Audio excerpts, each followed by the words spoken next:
which will be evaluated by a peer team who will judge your performance through look and feel and through interactions and through realizations.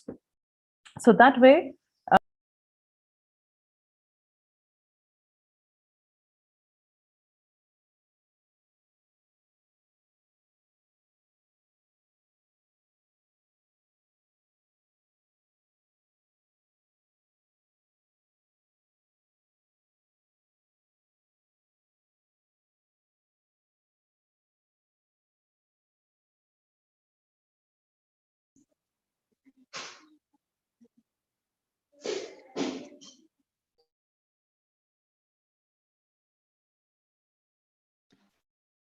Hello, what went wrong?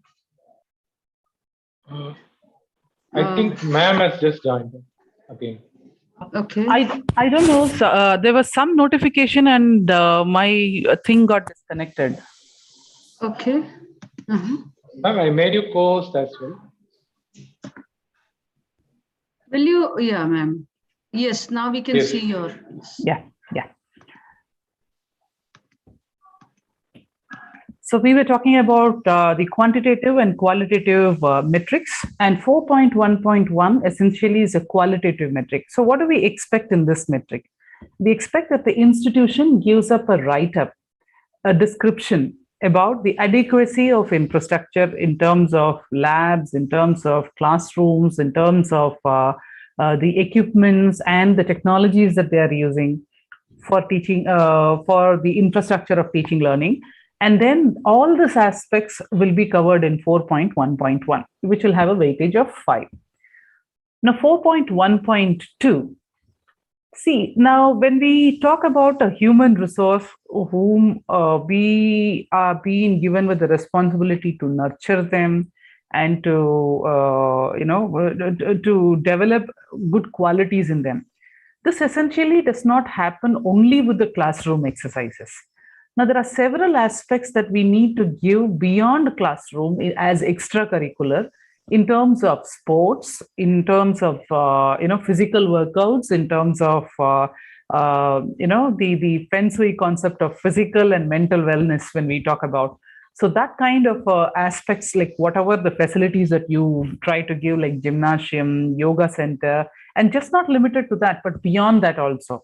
So what all the institution has to engage the students beyond the classroom in extracurricular. Now, such kind of facilities are in 4.1.2, which will have a weightage of 5 marks. So now 4.1.3 is about percentage of classrooms and seminar halls with ICT-enabled facilities such as smart class, LMS, etc. So what are we trying to talk here? Now, if you have a learning management system, it would be very easy for you to record your classes and make it available in a database that will be later be accessible by the students. When you have a smart class, the amount of time that you spend in, I'm not the one who's against a chalk and talk method, but you would understand that in terms of science and several other disciplines where we didn't have to spend a lot of time in drawing something or in visualizing something, the smart classes makes you visualization more impactful to the students. So it's just not that, but different other materials what you will be able to use in order to support your classes, like that of a video clipping or a newspaper article that you wanted to share with your students, you wanted to show with your students. So all these things have different kind of a effect, a psychovisual effect onto your students, so that they make learning capabilities enhanced by the usage of all these tools. So we try to understand how much percentage of your classrooms or your seminar halls or your conference halls or whatever that you have, how much of them have ICT enabled facilities, like a mounted LCD projector and internet connections, smart boards, and all of these aspects that we try to measure it, 4.1.3. As it is percentage, so it works very clearly as number of classrooms you have. So that will be already taken in extended profile 4 wherein the number of classrooms and seminar halls will be already taken. And 4.1.3, we try to take how many number of classrooms you have ICT enabled classrooms. We divide this number of classrooms having ICT facilities divided by the total number of classrooms into 100. Therein we get the percentage of classrooms. So that way the formula is already given out in the manual. You could always refer to that. The 4.1.4. This is about average percentage of expenditure, excluding salary. Now, why do we exclude salary? In a institutional expenditure, the highest expenditure normally is towards the salary component. So taking away the salary component, if you see how much is the expenditure spent towards augmentation of infrastructure. Now, what do we say about augmentation? Now, how it is different than other expenditure? Now, wherever you are trying to add a new resource to the existing resource of the university or a college, then that becomes augmentation. Now, if you're having a new building, it becomes augmentation. If you buy new computers, it becomes augmentation. If you buy new books, it becomes augmentation. So augmentation is about creating a new resource upon the existing resource so that you try to widen the perspectives of your infrastructure.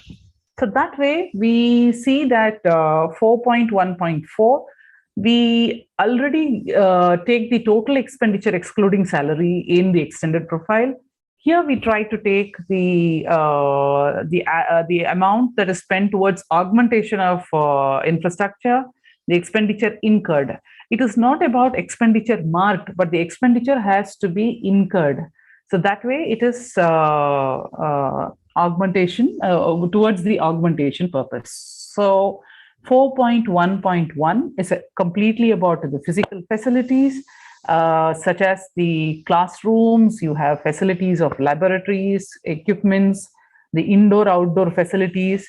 How much of your physical classrooms that you have smart classes or infrastructure enabled, and how much your institutional expenditure, excluding salary, is marked towards infrastructure augmentation alone.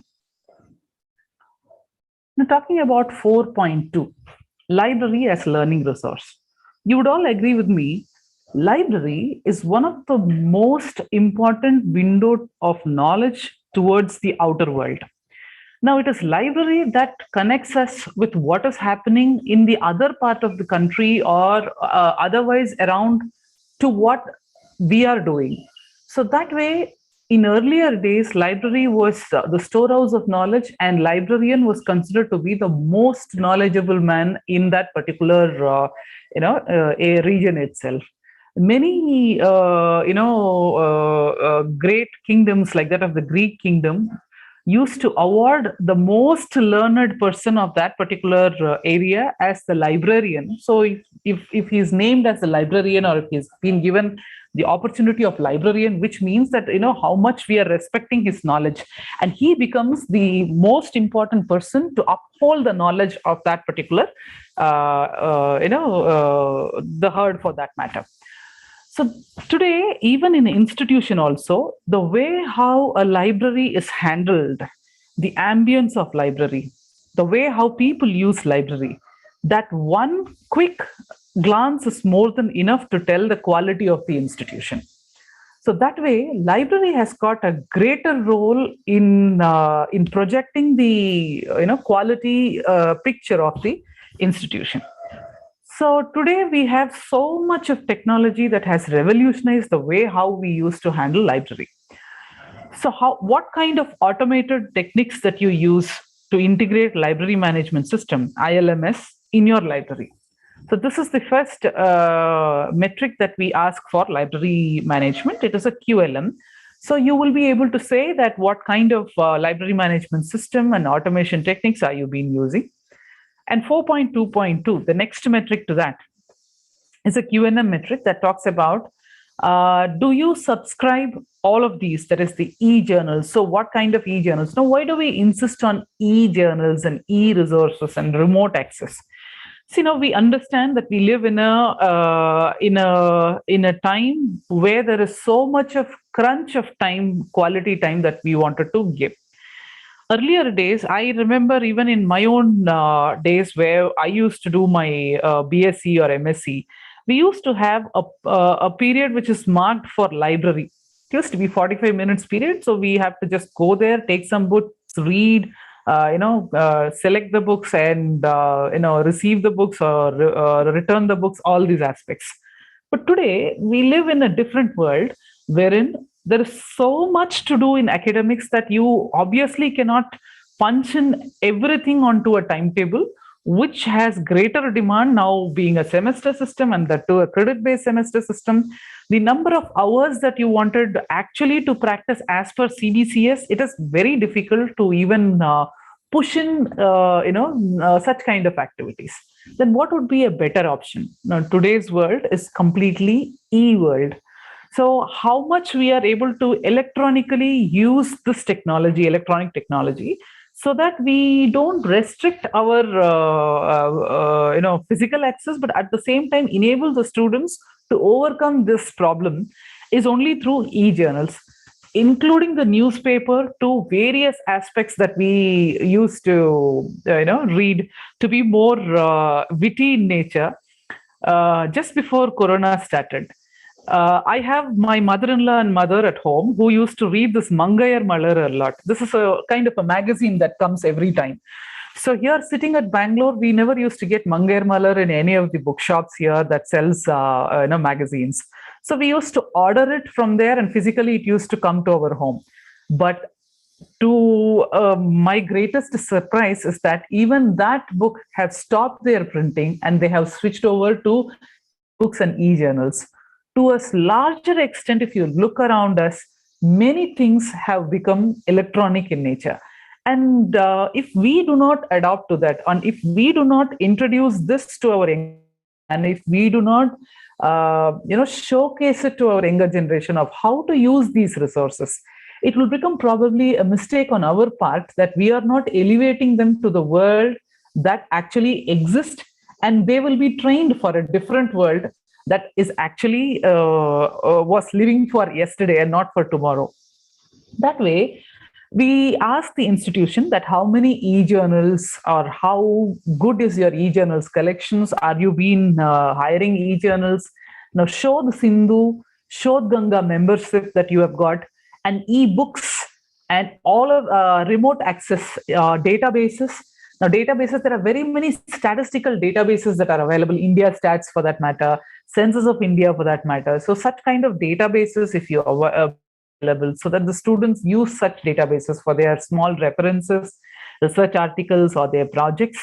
And all of these being most important, that they are available as remote access through internet, not only through intranet, which means it is available that the institution makes it available to a student through a gateway of access, which the students can access it being anywhere in the world. So that makes the students more enabling, that they can use all these resources even from their home, that they can borrow the books and they'll be able to refer the books and they'll be able to submit the books also. So that way we are seeing that how broad kind of you're adding to the library. Now, in terms of 4.2.3, we talk about average expenditure for the purchase of books and ebooks, subscription of journals, e-journals during last 5 years. This is about the budget allocation and expenditure towards additional resources for the library. And okay, all these things made available. There is a beautiful ILMS. Your library is extremely good. You have all kind of journals that you wanted for your students' use or faculty use. You have all kind of memberships that enable them to wider horizons of e-resources. You have databases, and you also have probably a remote access that enables them to use from the resources from outside. And you also have a beautiful library committee which earmarks the budget for library to buy books and subscription of journals, and you have good expenditure on that also. Considering all this, are the resources being used? That will be the best question that we need to ask. If all this said and done is available, but the number of resources, usage of resources is not to the optimum level, that makes us to rethink on the earlier all the three metrics. So what will happen here is that what they want is the resource that you have, then automatically there will be usage. So how you are supposed to take your resources is based on what is the demand that is kept with each institution, each department for that matter. So how better is this, and how enabling is it that we make our teachers and students footfall or online access records higher and higher? This makes for the this data is asked by NAC for the latest completed academic year.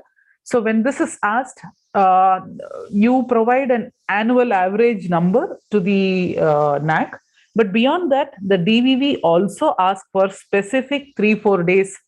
They will specify and they will ask you to provide that record only. An average of that they will compare with the average what you have provided. If it is close by, then they will take the average that you have given. If it is not very close, or if you have a drastic, change in the way you have given the number, then whatever the average of those 4-5 days that they have taken, that number will be confirmed.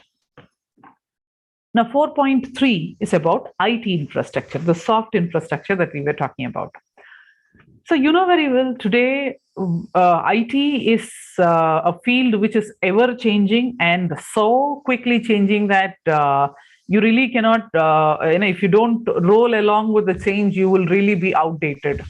So that way we see that how the institution frequently updates its IT facilities, like the maintenance of your computers, you update your requirement of this thing, the AMCs to various other maintenances, and the updation that you do with your systems, the facilities, and including the Wi-Fi facilities that you have.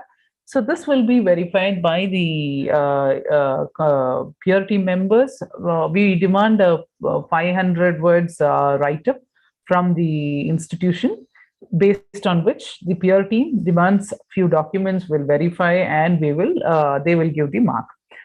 Now, 4.3.2 is about the student-computer ratio. You know very well that today's skill is just not only the basic needs of human, what we used to talk about as roti makan kapda, that is the food, the shelter, and cloth.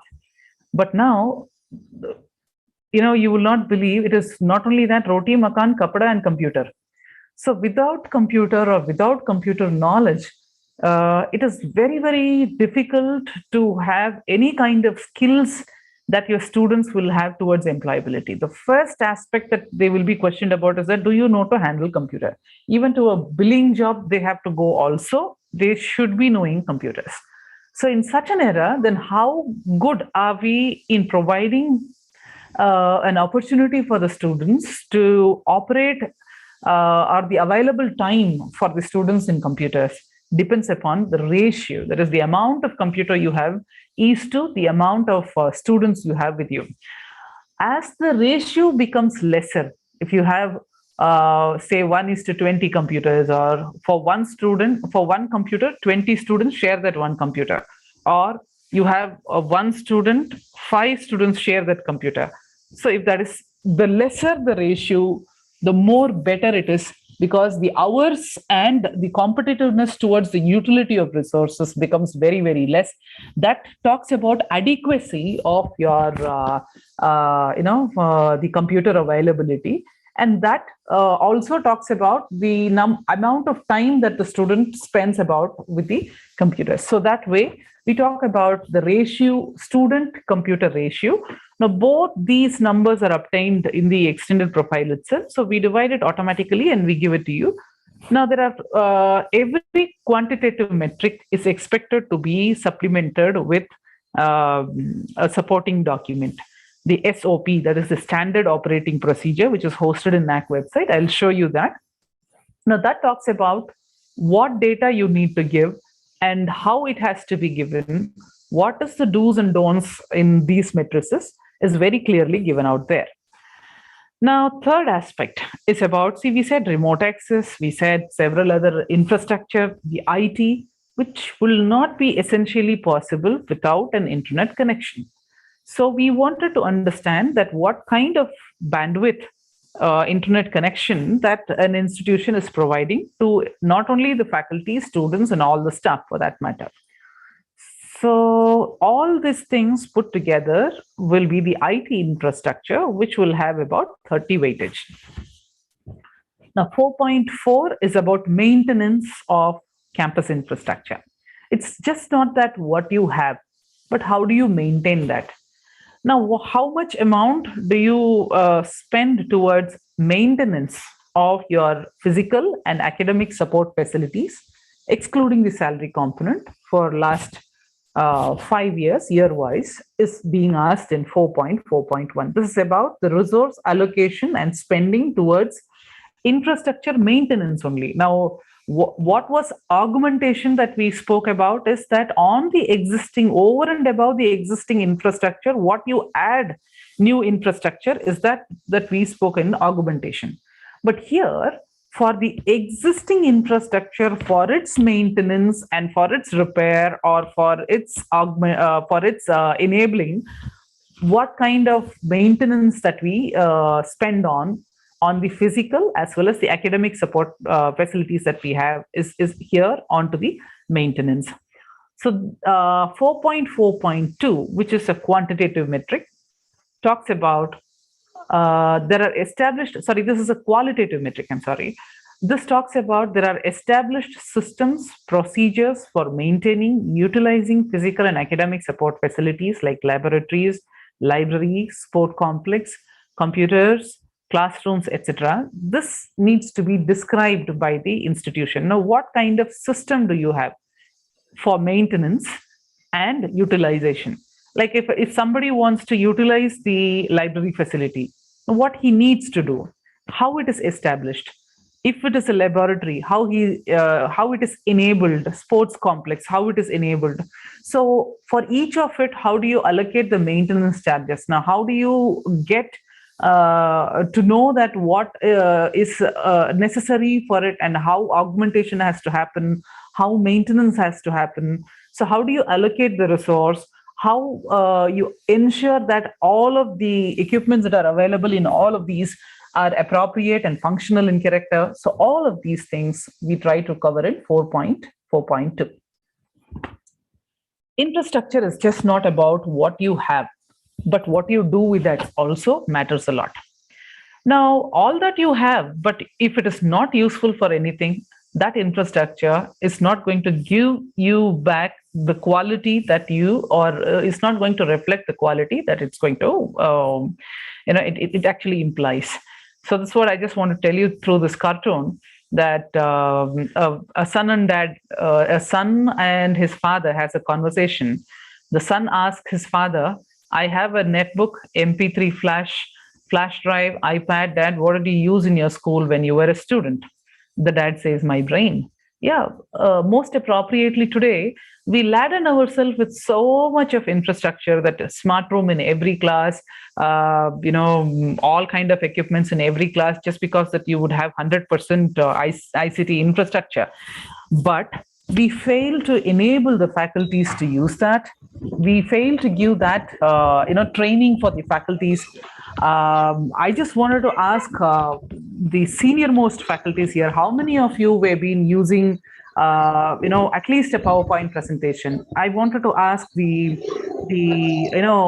middle-aged faculties, how many of you know to use a smart board? How many of you have explored the smart board functionalities to a greater extent?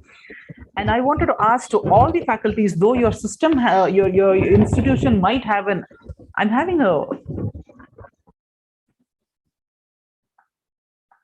though your institution will be having an LMS, how appropriate have you been using your LMS, and how you have been deriving information through your LMS? It's not about the mightiness that, how much money you can pour in towards infrastructure that you have within quotes. It is about how much you can use to a most optimum extent possible. Today, all of us are affordable to buy a cell phone, a smartphone for that matter. Most of us will be having an Apple iPhone also. But how much have we explored the utility of a smartphone is beyond our capacity. I would not say that, if anybody says that 100% I'm using my smartphone, no, our lifetime is not enough to use that smartphone 100%. To that extent, it has got technology inside that it can guide your life.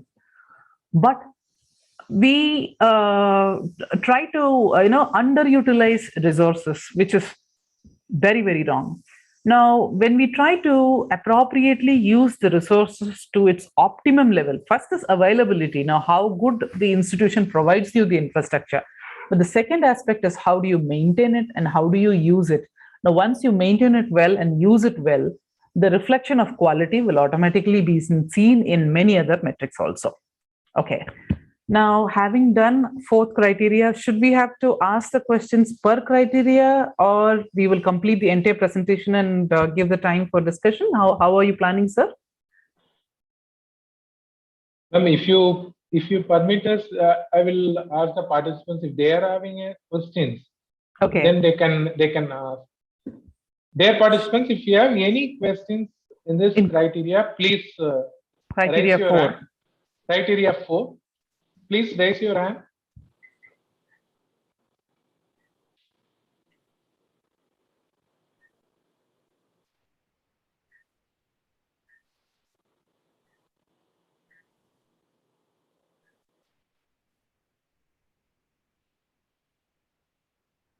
Okay, so here we have. You can unmute, ma'am, and ask your question. Dr. Sivagami. You are unmuted. You can unmute yourself and ask your question, please.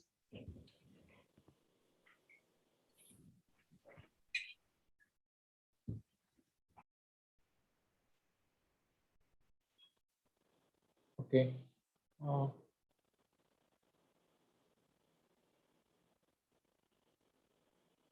Dr. Sivagami, are you?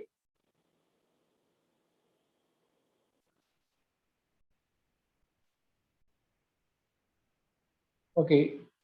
Any other participant? Please raise your hand. I think she is facing some issues.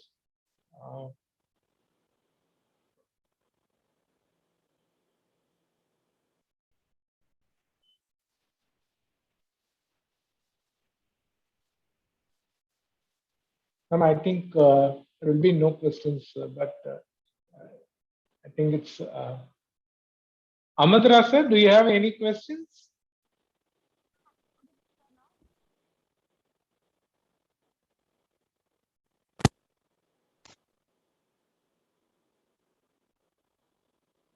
Okay, Dr. Manoj Nanda, you can unmute yourself and ask the question, please.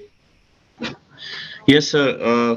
Thank you, Dr. Rajesh, for giving this opportunity. I have a question for Professor Narayanan. My question is very simple, ma'am. Accreditation is something which is valid for a certain duration of time for an institution, let us say for 5 years.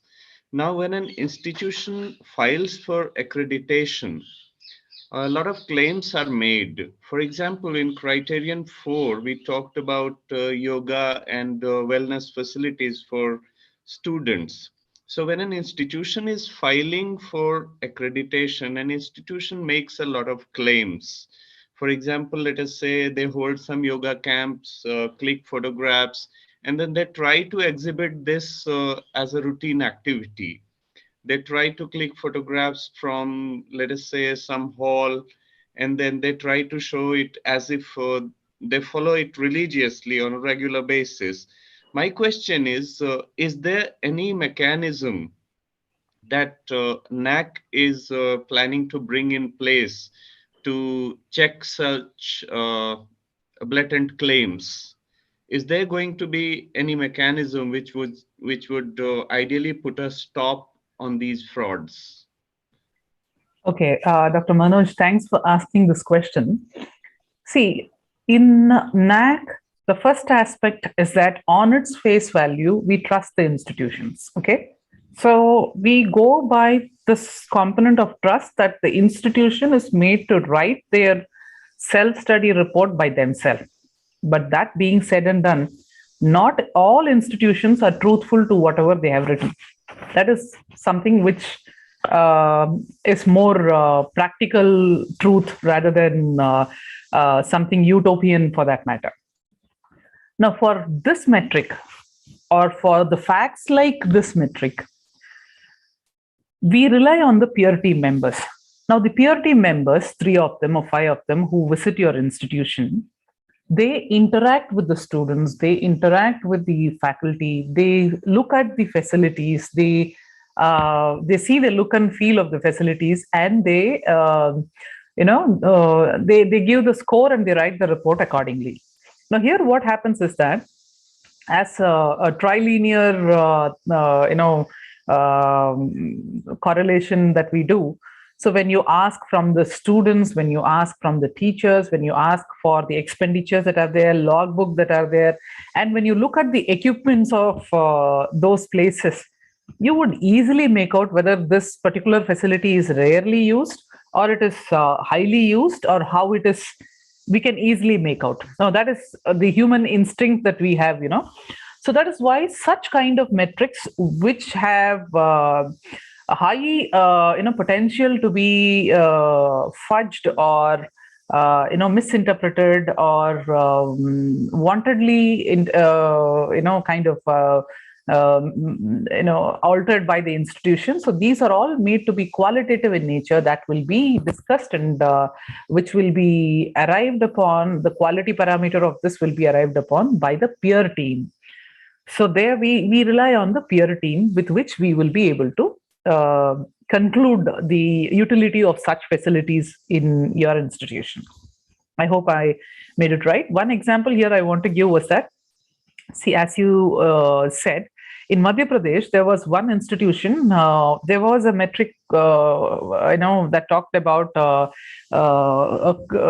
institution claimed that they have a clinic inside their campus wherein a doctor is available and a nurse is available for 24/7 for the students. So the peer team went to see that the facilities in facilities it will come. So they went to see that facility, and the peer team chairman asked the doctor to check his BP. The doctor was taken aback, and he could not handle the apparatus. And he accepted that, I'm a guest faculty here, and they asked me to just wear a coat and sit, and I'm sorry I was not able to do that. So such kind of random verifications that will be done through the instinct of the peer team will also sometimes, come out with such kind of issues. And, another example I want to give, an institution had just got a treadmill, brand new treadmill that they have got. And they post it as if like they are using this treadmill for the faculty and students in a gymnasium. And in a treadmill as such, when you use it, the number of kilometers, normally it will show. So when they asked to show that, how many kilometers the treadmill has run, and in that it was very clearly visible. And when they asked for the purchase order of this treadmill, it had come just a week before, and they tried to show as if like they have been using it ever earlier.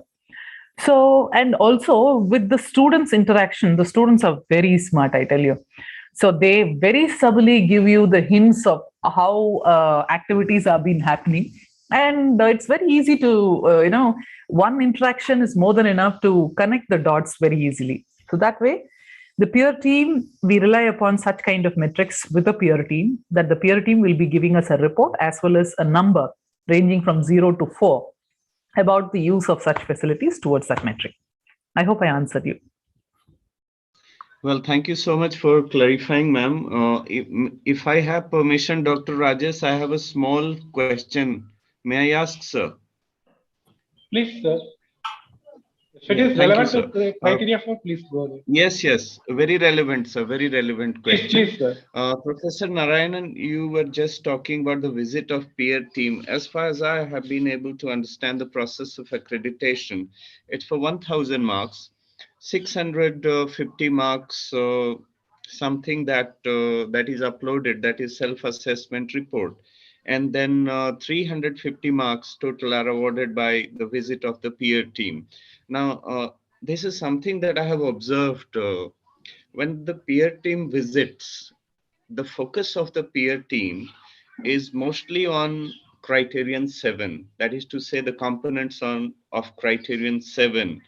Now, my question is, in future, whenever there's a peer team visit, have we underlined or underscored some new policies that they are going to focus not only on criterion 7, rather on all criteria which for which we have filed self-assessment report? Is there any provision like this, ma'am? Dr. Manoj, I wish to correct you in this parameter that the Yes, qualitative metric and quantitative metric are perfectly interwoven. There is no criteria where there exists no qualitative metric, which means yes, each I agree with you, ma'am. each criteria has a portion of qualitative and quantitative. In fact, to tell you the issue, whenever the deviation of institutions happen very high in terms of their quantitative metric, what they claim and what the DVV confirms at a later stage, we verify that the deviation, when you pre-qualify, we also understand how much of deviation was that with what you claimed and what is confirmed. With that, we also try to measure how much of deviation is there in each criteria between a qualitative and quantitative score. Also, we try to understand that. Analyzing all this thing only, we will be declaring your result. After your qualitative parameter is submitted by a peer team, because the peer team has to evaluate the entire component from criteria 1 to criteria 7, wherever, in fact, the highest qualitative metrics are there in criteria 6 for that matter. So that way, the peer team spends its time for 2 days or 3 days. They give the report, and with that report, we try to compare the performance of qualitative is to the performance of quantitative in each criteria, and we also the overall criteria, and we try to understand where it is high and where it is low. And many a times, the standing committee has taken decisions to have one more peer team visit or one more round of DVV for any such places wherever the deviations have been high and wherever there has been an unacceptable delta factor between the quantitative and qualitative matter. So I would say that, I would not accept this fact that, the visit of peer team is completely focused on criteria 7. No, not exactly right. But we have the peer team focusing from criteria 1 to 7.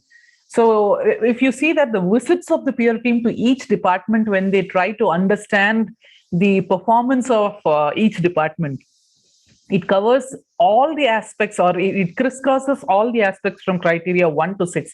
7 is one general institutional infrastructures that we talk about in terms of, the facilities that you have, the greenness, ambiences, and all those aspects, the disability component, the gender equity, and other related factors, which will not even take half a day for the peer team visit to confirm it.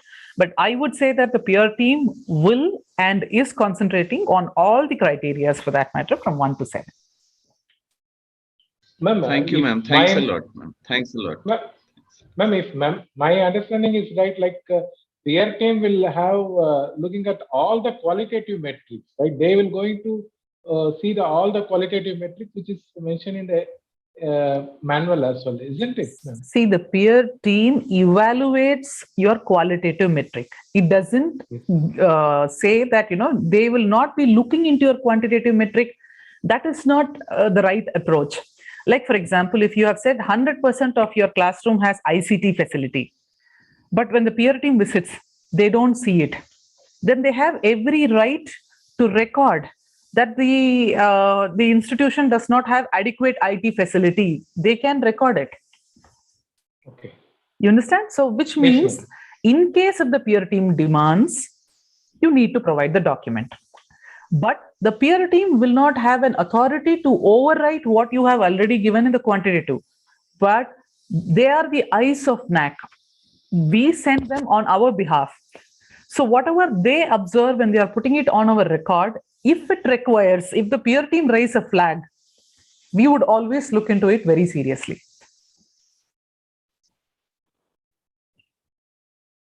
Okay, thank you so much.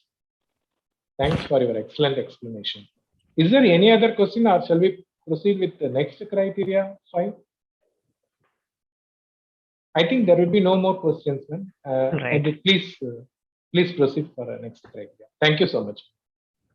Yeah, now talking about criteria 5, which talks about student support and progression. See, we often, as a teacher, we get woven into or cocooned into our routine, as like it starts with the start of a semester that you select whatever the subject that you wanted to teach, and you try to cover the subject and often finish it off with the exams and internal assessments, and we draw the line there that our work is over. But often we forget to understand that we as a teacher just should not cover the syllabus, but our responsibility is to uncover the syllabus to a beautiful world of opportunities through that syllabus, what the student can achieve or what that student can establish for his future. So this is what we call it as student support and progression. Often our responsibility of the teacher does not just lie within the ambit of providing a degree to the student, but beyond that, there is always, there was, and there will always be gap between the classroom and the real world of employment, what it actually expects. Now, how much of bridging are we doing from the academic side for a student to have a smooth landing onto his career aspect is what, as we call it as student support and progression.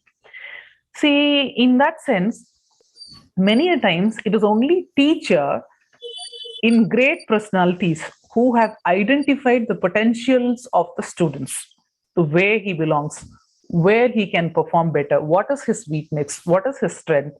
So because at most of the time, more than his parents, we have been close to those students in that adolescent stage, that we understand that, the fine capacities of the students, if it has been nurtured very well, can give very good career perspectives for that student. So then that will also talk about some kind of advising, some kind of mentoring, some kind of additional support systems that we need to provide in terms of academics and in terms of infrastructure also at some times. So that way, the technical support that we talk about, many a times colleges and higher education institutions fail to talk about balance in life, handling stress, several other aspects. As a result, what happens is that, all that social trauma that we are seeing today is because of such kind of subjects are not being addressed at a level of education institutions to give them an understanding of this is how your life is going to be, this is how you are going to balance, this is how these are all the techniques available that you can handle your pressure, handle your life, strike a balance, health, wellness, all these aspects. So in terms of these all put together is what about criteria 5, that what your institution do to achieve the student support and progression. So this metric, this entire criteria has 130 weightage and has got 4 key indicators. The first key indicator talks about student support, which has 50 weightage. The second criteria talks about student progression. The third criteria talks about student participation in activities. Now, if you see now, things you will see that things are nicely connected with each other. Now, earlier you said that you had do you have facility of yoga, you had facility of gymnasia, a sports facility, we said. Here we are talking about participation and activities. So what you do with that is connected here.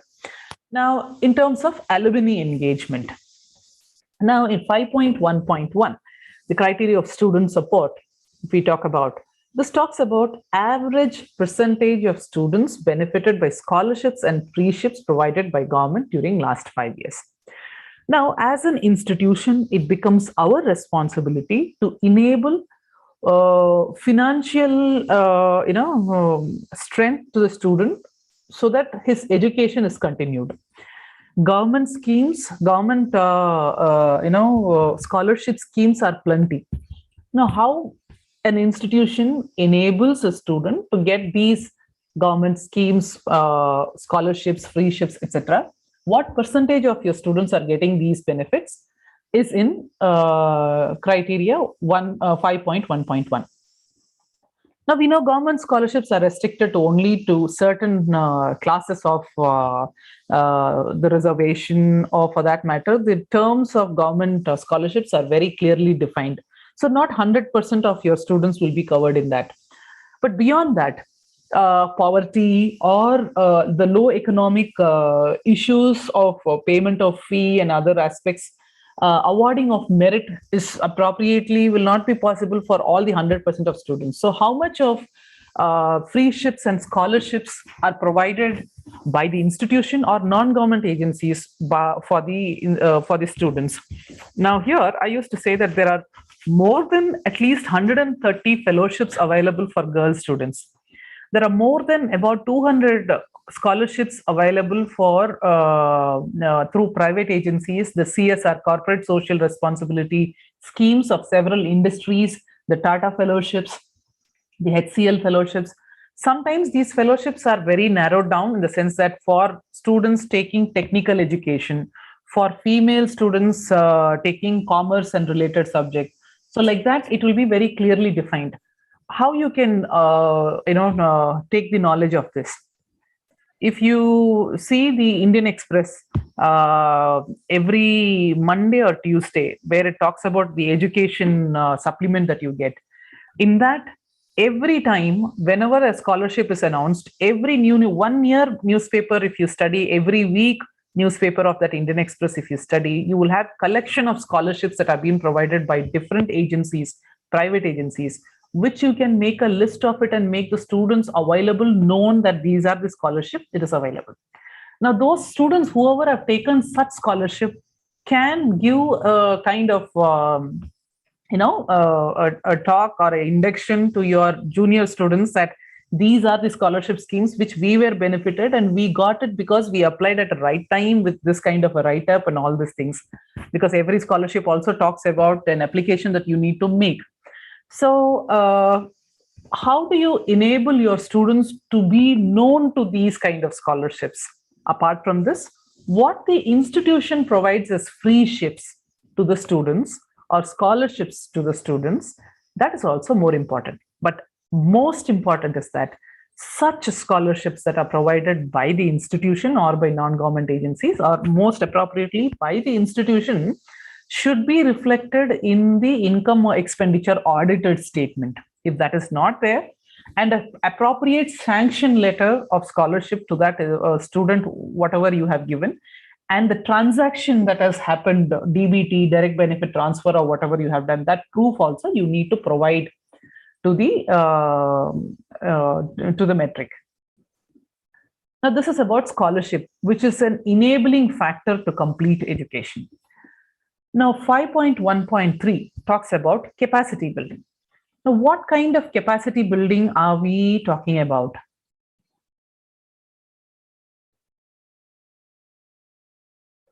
Now, the industry requires a lot of soft skills. Often we try, often it is missed out by us to be imparted to our students, the soft skills, the way how discussions happen, the way how we arrive on a teamwork. All of this are soft skills rather. Now, when we talk about language and communication skills, now how much importance have we given? Many a times, even in my academic career, I've seen students who have been very good in engineering, in mathematics, in technical subjects, lack very, very badly in language and communication skills. And many a times, people who have been very good in communication skills, mostly, or I have seen that maybe it's my personal interpretation, they lack in the depth of subject knowledge.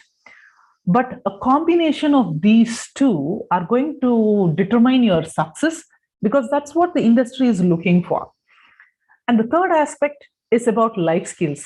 That's about the fitness, the personal hygiene. You're talking about health, yoga, because all that, having great knowledge about your subject and communication skill, all of these. But if you're often falling into depression, or if you're not able to handle pressure, if you're not looking after your own health, you fall sick often, or you're not able to, exercise choices in your life, then it shows your incomplete education as such, as education as a whole pursuit when we talk about. And the fourth aspect is about ICT and computational skills or computer skills. We know the pandemic itself is a very good example for us, gave us the truth at front that how far we struggled, both student side and the faculty side, to completely adapt to an online teaching ways and online learning ways. So that way we need to understand that tomorrow's world, or today's world rather, is completely an ICT enabled way. So we should make it more convenient. We should make it more appropriate for the students, that they are known with all these tools and techniques that are available, the soft skills that are required for, or as a demand that is there in the industry, the language and communication skills that he need to possess, and the life skills, which is very, very important to be successful as a educated, human in the society. So this is about 5.1.3. Now you need to choose the options of what all you provide. So based on that, what will be the options you will be providing? So 1 of the above, 2 of the above, 3 of the above, or all the 4 of the above. None of the above is the option that will be provided for you. Now 5.1.4. Here we talk about, when we talk about the students, many of them, or for that matter, for higher education or for several other career aspects, are towards or through competitive exams. Now, it is important for us to make the students aware that what kind of competitive exams are they and how they are supposed to prepare themselves for such kind of exams. So that way, when we give guidance for these competitive exams, how many students are benefited because of this competitive exams? The sense benefited means whoever have attended such kind of programs itself is called as benefited, not necessarily that they have to take up. And when you are talking about a UPSC exam, you have somebody who comes and talks about or gives a workshop about UPSC exams. How do you prepare for UPSC exams, or how do you prepare for NET exams, or how do you prepare for GRE or TOEFL exams for your higher education, or something like that. So when you call somebody and give a presentation, how many students have attended such program? Not necessarily that they have to write that exam, but at least they need to attend such programs, attend such workshops, so that the gyan that they get out of those programs, then we understand that such students are benefited out of it. Now, talking to 5.1.5. The institution has transparent mechanism for timely redressal of student grievances, including sexual harassment and dragging cases. So we do understand that there are several, committees that are essentially to be functional and to be operational in an institution to avoid some kind of menaces among the students. So that statutory regulatory bodies are available, they are present. It should be, all their details should be available in the institutional websites, and awareness about these programs and what it is trying to avoid, or what it is trying to sensitize the students.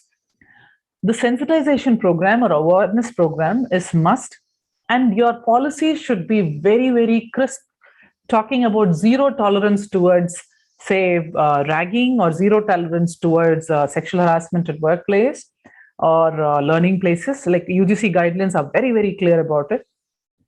And if the students have any kind of grievances, how you have enabled them to submit their grievance online, offline. So you just have a box to put in their problems, and very witty, I will tell you. There was a grievance box that was there in one institution where we visited, very premier institution. And then we saw that, look and feel of it, you can understand that whether this has been for a longer time and it is only now. And we asked them to open that box. So the peer team just asked them to open this box. I tell you, they searched for the keys for 5 hours. They were not able to get it. So it becomes something very awful many a times that, we try to show ourselves that we have such kind of facilities, but often we don't maintain them. So let's not show what we don't have, but let's be clear on how we need to be, and we better be practical. So how these kind of grievances submission mechanisms are there? Only one way of grievance submission are there, or multiple way of grievance submission are there? Now, how these are all collected, how they are discussed, and how they are disposed, or how they are addressed, how they are redressed, all these things has to come here. And whether you're time bound, like, if you get a grievance, within how many days you're clearing it. Now, how is that appropriate committees, how they sit across and how they clear it? That is also very, very essential. That reflects in this question of 5.1.5. Now, 5.2 key indicator talks about student progression. Now, student support was the previous one. So once if you support your students with very good programs, very good talks, very good workshops, obviously in this metric you will see the difference, or in this metric you will see the jump. So if you see that you have very good life skills and whatever the soft skills and various other programs that you need for the employment of the students, then you will see that the average placement of your students will automatically improve. So 5.2.1 talks about the percentage of placements. Now, placement is very clearly defined. The move that is taken by the institution through which the person have got employed, the students have got employed, is this metric. Now, it is not essential that all the students will be getting the offer. Some of them will be interested in going to higher education, because when if you talk about uncovering the syllabus, obviously the students will be interested in higher education, higher learning, and research or various other aspects. Now, in that way, then the percentage of students who are progressing to higher education is defined in this particular metric. Now, what do we need to provide as this thing here? 5.2.1, you need to provide the offer letter given by the placement organization. 5.2.2, what we expect is that there needs to be some amount of proof of institution of the student enrolling for higher education programs. This is obviously, these two metrics are for the final year students only. So the denominator factor to calculate the average will be for the final year students. Now, in the earlier metric key indicator, we saw that how many students are benefited through the competitive exam coaching and all these things we saw. No, the effect of that will be reflective in 5.2.3. So here we see that how many students are qualifying in state and national, international level exams during the last 5 years. So these kind of exams, how much they are qualifying, this we will be able to see. So smartly, sometimes, what the institution do is that only 5 students appeared and all the 5 passed they used to give. So nowadays the DVV also have become very smart. So when they're giving something like that, they take the denominator. No, the institution have intentionally modified the data. It cannot be like this. So they put all the students in this category and make your percentage very, very low. So it is important for you to understand, when a student is attempting to enroll to GRE or TOEFL or civil service examination, obviously they come to you for a signature, or it's important that you have the connect with the students even though after they complete their programs in that particular year, so that you will know that these sections of students are benefited, and this much students are trying to attend the program. Okay, so I just wanted to tell you that between a survey that was conducted by Marshad Faral, which asked whether your curriculum is completely towards employment of the students. 72% of the educators accepted, yes, our curriculum is completely what the industry needs. But 58% of the employers completely disagreed. Whatever you are teaching in your curriculum is not that what we want. It is beyond that. We have several other things which is untaught to the students. Or most of the time, we need to unlearn and relearn for the students. That takes a longer time as far as freshers are concerned. So this is the voice of the labor market. So what is the industry demanding from your students?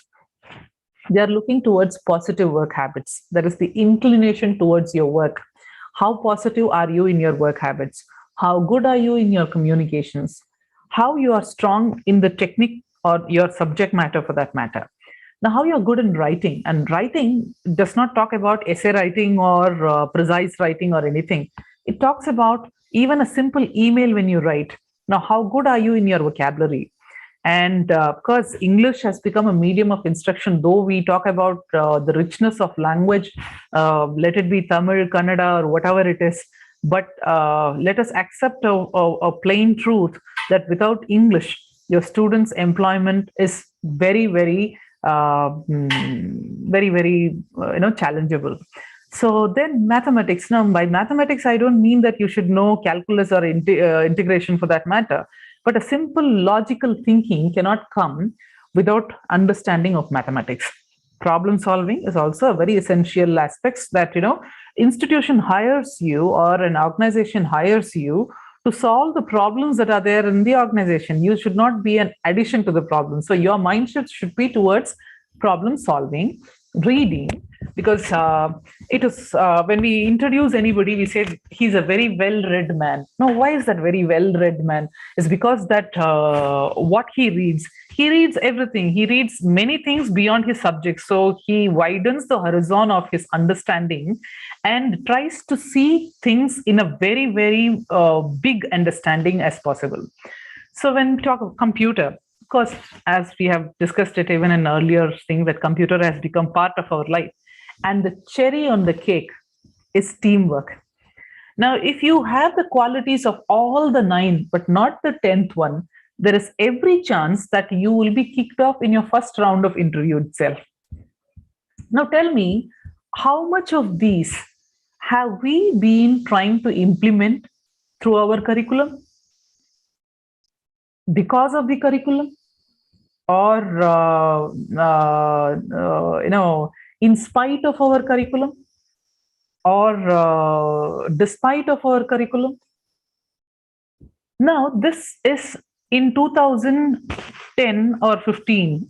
But beyond that, we have several other,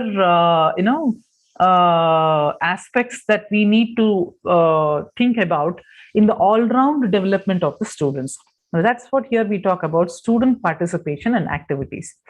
When the students are encouraged towards extracurricular, so we see that how many number of awards, medals for outstanding performances in sports, cultural activities that have been won by the students during the last 5 years. Now this, because if we do not encourage sports and culturals in our colleges, then probably we would not be having any good number of Olympic medals. We cannot, only we will wake up in the season of Olympic, then we will say that, oh, India is not giving so much of importance to sports. But we do, and we should also understand that, what kind of benefits do we give to that student? How do we enable that student to perform well in sports or cultural activities for that matter?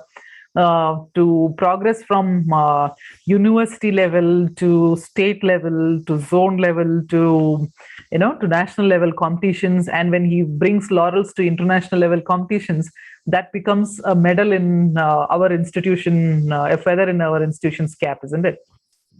So that way we try to see that now if you have a very good infrastructure, you have very good coach, you have a very good ambience and a very good encouragement for students to do all these things, that is reflective in this metric, that the students will have a very vibrant co-curricular activity.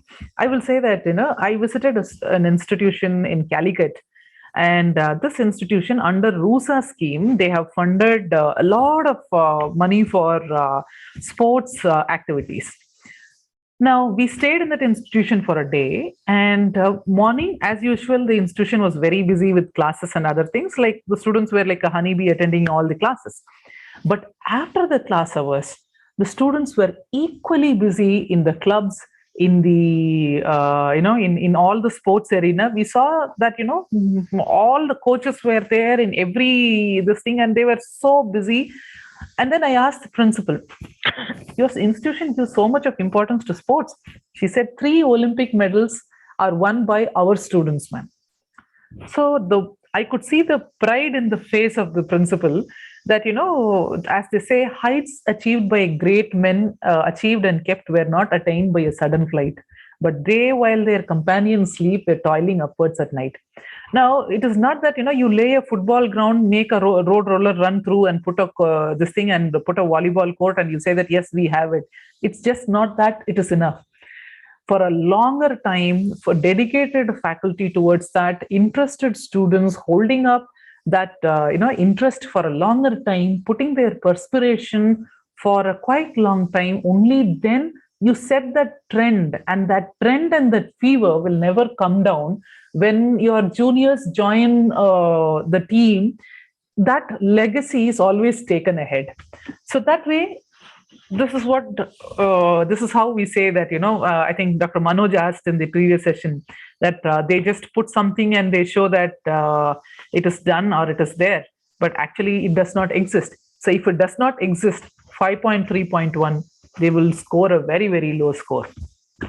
5.3.2 talks about institution facilitates students' representation and engagement in various administrative, co-curricular and extracurricular activity, like a student council or student representation on various bodies as per established process and norms. Every state have different norms in this. Some states allow student council to be an elected body. Some states allows your student council only to be a representative body.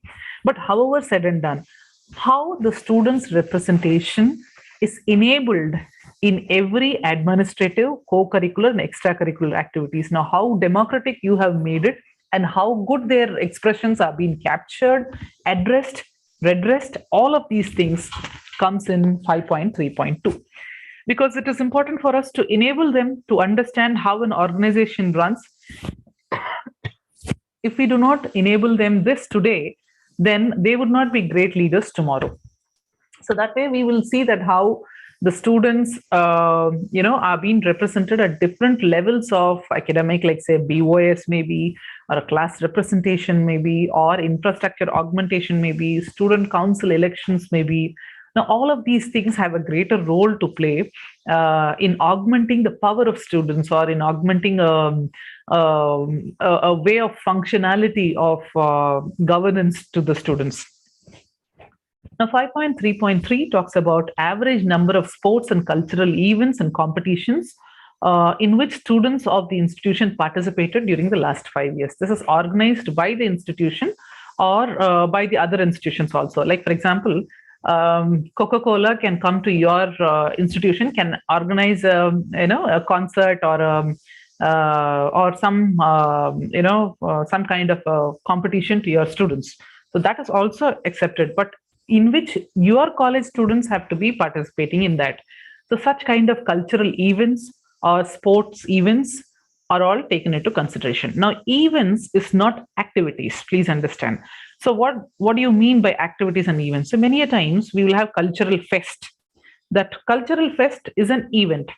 Now, in that you will have mehendi drawing competition to all the other range of competitions you will be having. Now, each competition, you cannot count it as one. It is an event. So you have to take it as an event only. But sometimes, say anti-ragging. So UGC gives out that, you conduct competitions for sensitizing the students towards ragging and bullying and all these things. So that is an event. That's not just one competition. It's a series of competition. You might have a debate competition, you might have a group discussion, or you might have sensitization. You might have say poetry on that or something. But all of that is together is an event. So that's what I mean to say. You cannot split it into activities. Now, 5.4, the most important brand that we are talking about is alumni. Now, alumni are the brand of our institution. They are the face value of our institution.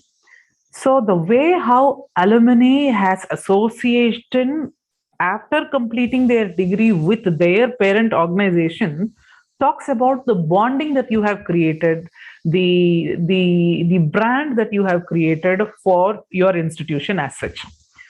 So here we ask about, there is a registered alumni association that contributes significantly to the development of the institution through financial and other support systems.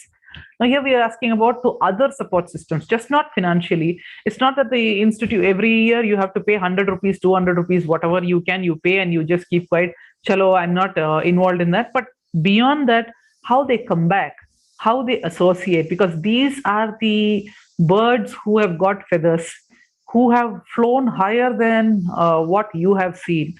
Now, if these birds are come back to sit and tell you back what is the gardens, the fruits that they have tasted, so that is going to be more valuable for you to revise your curriculum, to reorient the processes, to have various other changes that you wanted to make, or probably to reassure that whatever your changes are that you are making is towards the correct direction also.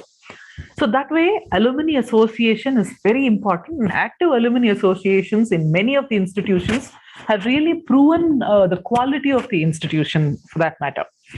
So that not being the case, but also how the alumni have contributed back in terms of fiscal or financial contributions back to the institution is measured in 5.3.3.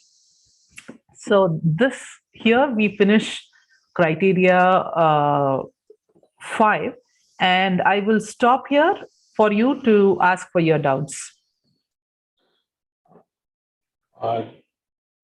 Dear participants, if you have any doubts, please raise your hand.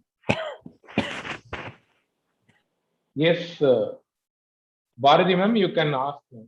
You can unmute yourself and ask now. Ma'am, good afternoon, ma'am.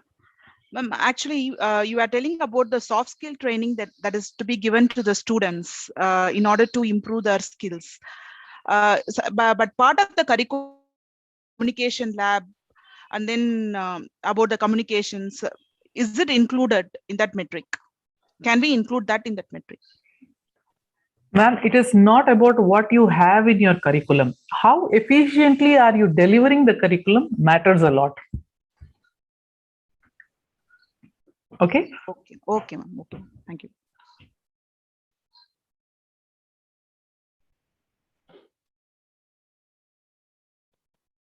Sir, Ishtar sir, you can unmute yourself and ask your question now. Ishtar Patel sir, you can unmute yourself and ask your question now. Hello, ma'am. First of all, thank you, ma'am. It's a very clear explanation regarding each criteria, what you have given till now. I have a question on 5.3.2 regarding facilitating students' representation and engagement in various administrative activities. We have a high strength of 4,000 students in our college.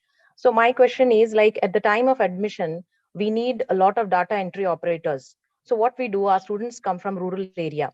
Many times they are in need of financial assistance also. So we take their help and we pay them later. Whenever they are free after classes, they sit for data entry.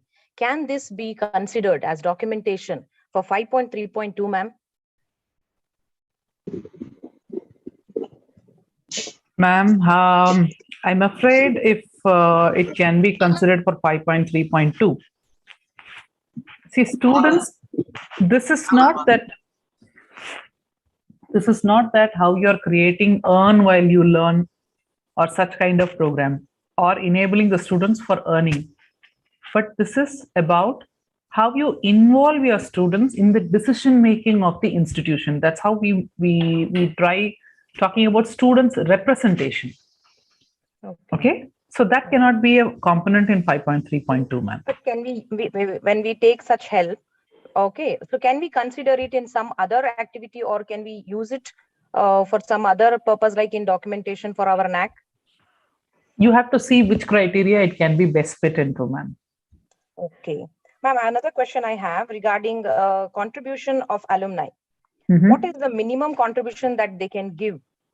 Because that is a big problem here. We have heavy strength and not all come out for that. And people like some coordinators are scared of taking the alumni amount. They do not like support. They say we have to give auditing and we have to do all those things. Yes, yes. Whatever the amount that you're collecting has to be reflected as an income, as an audited income into your institutional account. Otherwise, it cannot be your 5 rupees, 10 rupees, whatever the amount is. It has to collectively come into the audited income expenditure statement of the institution. Otherwise, it cannot be claimed. Okay. So there is no such minimum contribution, ma'am. Ma'am, minimum contribution, no, it is available for you that at least it has to be 1 lakh, above 1 lakh. Okay. Okay, above 1 lakh, not per student. Yeah, together. Together. So that 1 lakh also, that above 1 lakh sum also has to be audited. Okay. And it has to be shown in the income of the institution. Okay, ma'am. Thank you, ma'am. Thank you very much. Professor Sevagami, you can unmute yourself and ask your question, please. Yes, sir. Thank you, sir. Good afternoon, ma'am. Actually, you have given very good, clear picture about the criterion 4 and 5. I have one doubt in criterion 4. So you have mentioned about LMS system, right?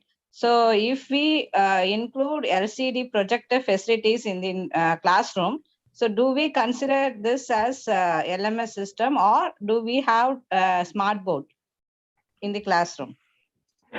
Ma'am, if you see today's SOP as on date, the standard operating procedure that we have published in Ma'am, NAC. am I audible? Yes, you are audible, ma'am. Am I not audible? Yes, ma'am, you are audible. Ma'am. Now you are audible, ma'am. Now I am able to hear.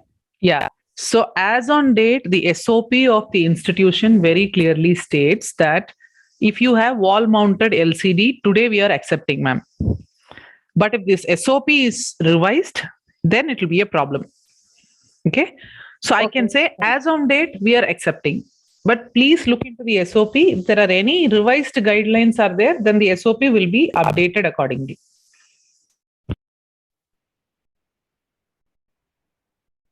Ma'am, in connection to the first question posed by one of the professor, like in 5.1.3, we have like initiatives towards soft skills, life skills, awareness of trends in technology, etc.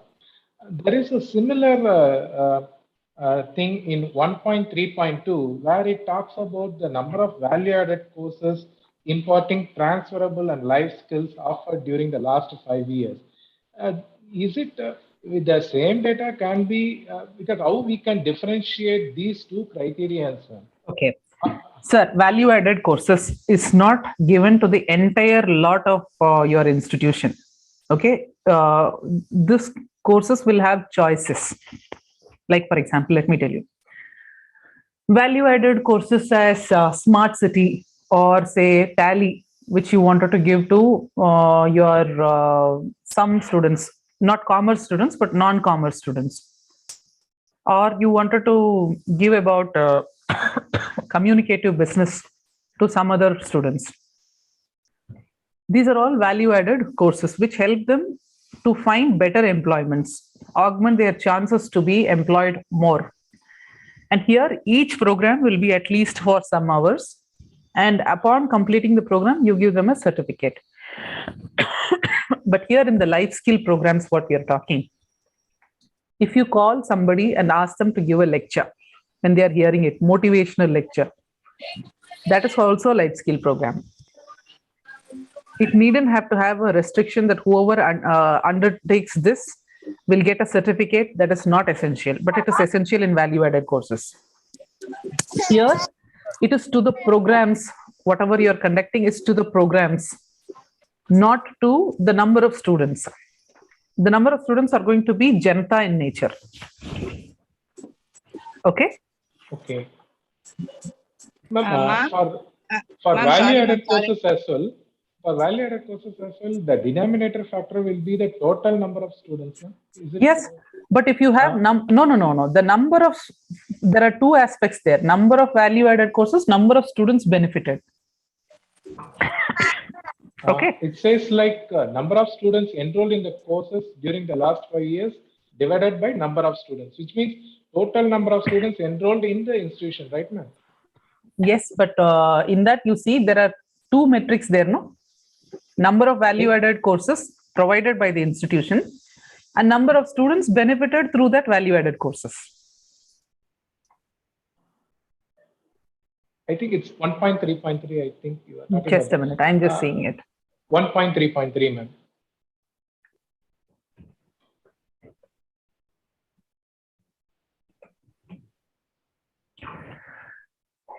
One 1.3.3 is percentage of students undertaking project work, field work, and internships, sir. That is different. 1.3.3.1 quantitative metrics, number of students enrolled in value-added courses beyond the curriculum offered year-wise. 1 point, which is PG college. Is it for autonomous colleges? Acha, that's for autonomous college. I'm seeing page number 54 in the manual. Just a minute. Page number 54 in the manual.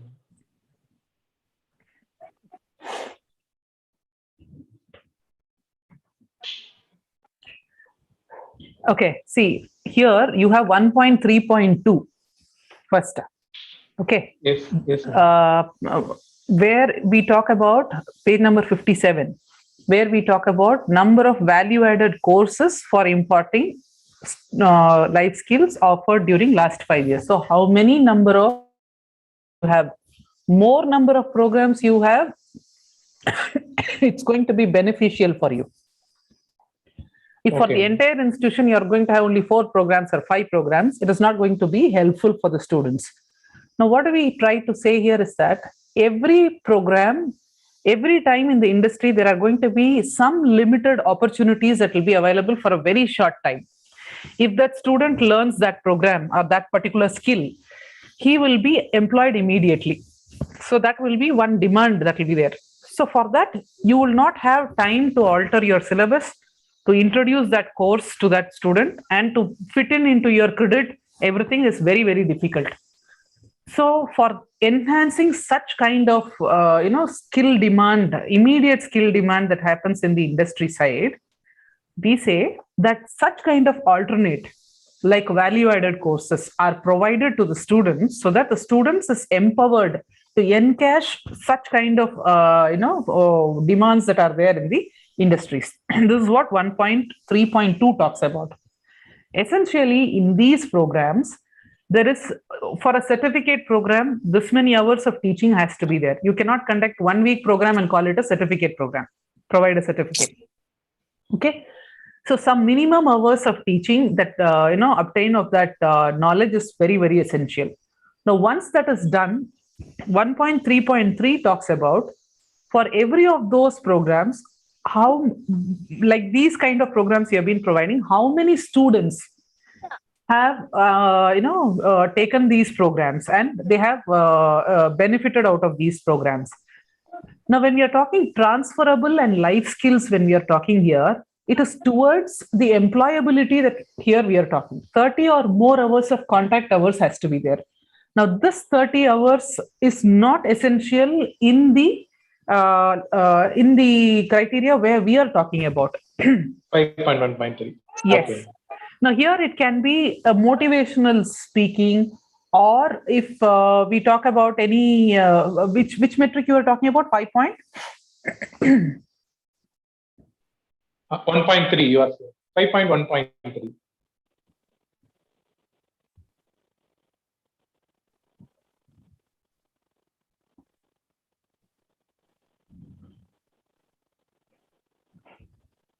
In the 5.1.3, we are talking only about soft skills, yes. Language and communication skills. Now, if you have communicating English, what is the vocabulary you have to use? What is the tone you have to use? Okay, so all of these aspects, when we are fine-tuning the quality of the students, okay, body language for that matter. Now, all these aspects becomes the part of 5.1.3, you cannot have a certificate course on body language, can you? Yes, ma'am. But you can have it here on soft skills. Yes, ma'am. So here is on to the programs that you are conducting. It is not about the number of hours. It is not about the number of students who have enrolled, but it is about that events that you are conducting for these aspects.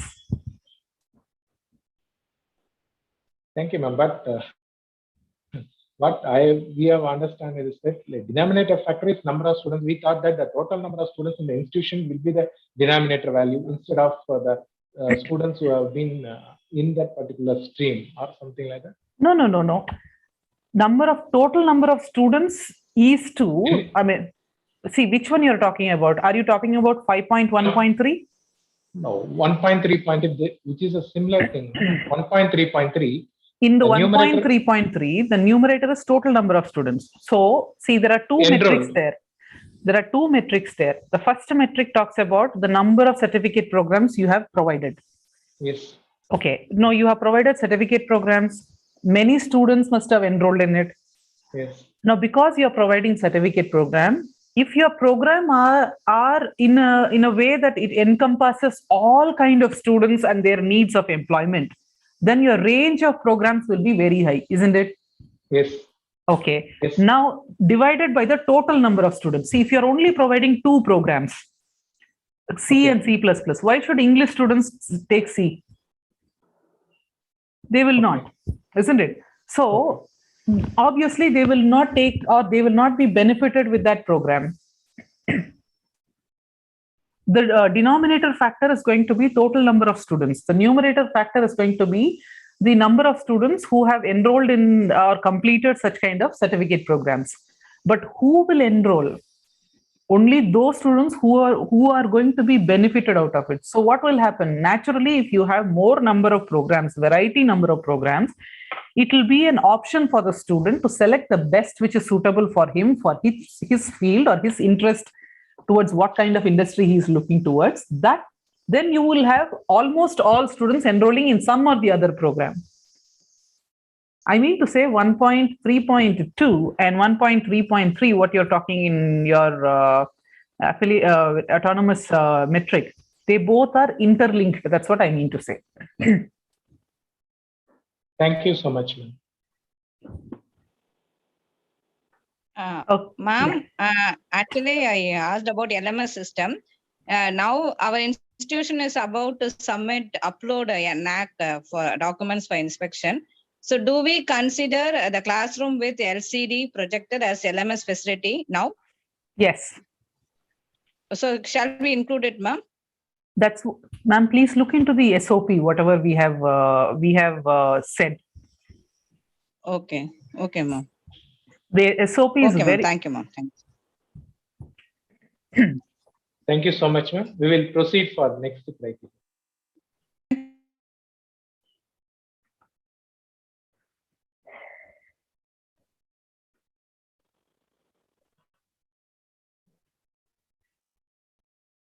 The next is about the governance and leadership and management, which is criteria 6.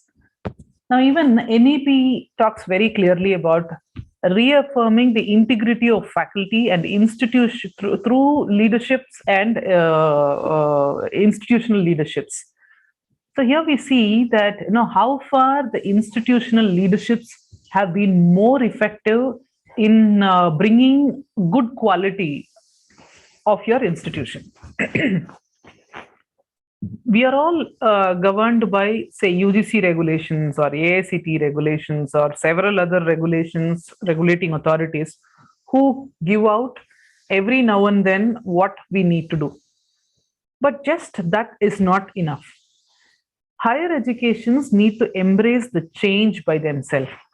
It is not essential that whatever they ask, only that much if we do, is that enough? Or do we have to think to ourselves that why that has been asked for us to do, and to stretch ourselves beyond and do much better than what is expected to be done?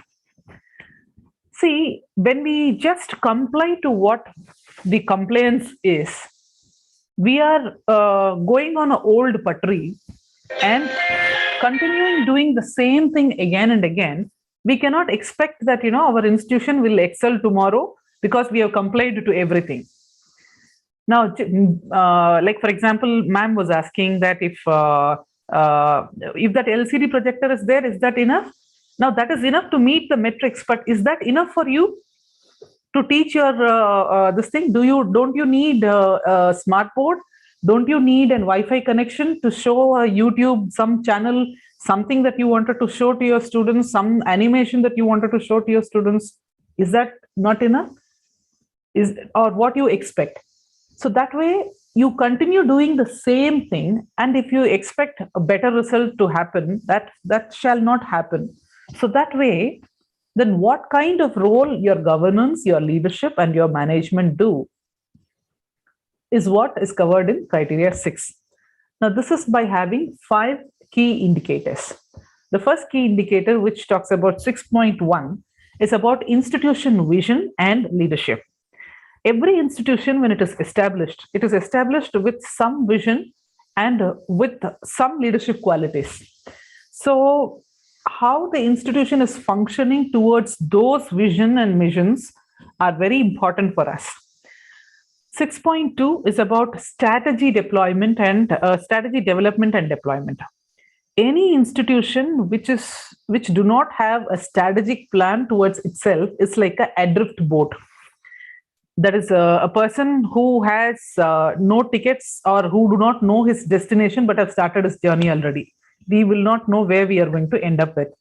So strategic plans, strategic development plans, and how we are going to deploy those plans, the milestone that we are going to reach, all these aspects are very, very important for planning and development. And in this context, we also should understand that the faculty of our institution are our great resource. Now, how are we empowering these resources? How are we polishing these resources to give us more, achievements? And 6.4 is about the financial management. And if we are only, expecting only the funds from the trust, or what other alternate, mobilization of resources you have attempted on? And 6.5, the most important, and in fact, the most, I will say, the most truthful metric that gives us a truthful representation of an institution quality is the internal quality assurance system. Now here, 6.1.1, qualitative metric, talks about the governance of the institution. Every ambit of the governance of the institution is reflective and in tune with the vision and mission.